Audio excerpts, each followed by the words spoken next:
திருச்செந்தூர் ராஜகோபுரத்தில் ஏற்றப்பட்ட முருகனின் சக்தி.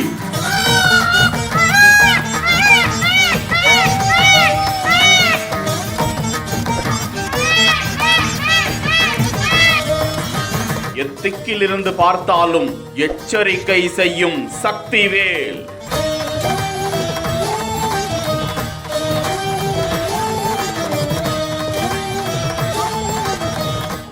கோடி பணியின் மூலாதாரம்.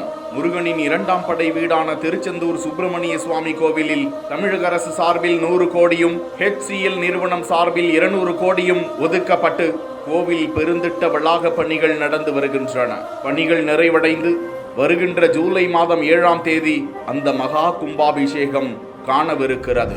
இதற்காக கோவில் ராஜகோபுரம், கும்ப கலசங்கள், விடுதிகள், கோவில் வளாகங்கள் அனைத்தும் சீரமைக்கப்பட்டு வருகின்றன. ராஜகோபுரத்தில் முருகனுக்கு பிடித்த வர்ணமான திருநீர் வர்ணத்தில் வர்ணம் அடிக்கப்பட்டு வருகிறது.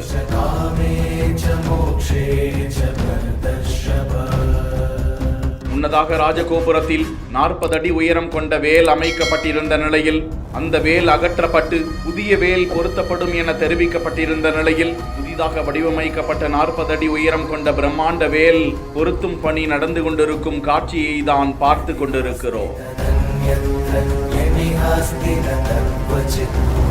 வேலின் மேல் பகுதியில் திருநீர் பூசியது போல் 3 கோடுகள் அமைக்கப்பட்டுள்ளன.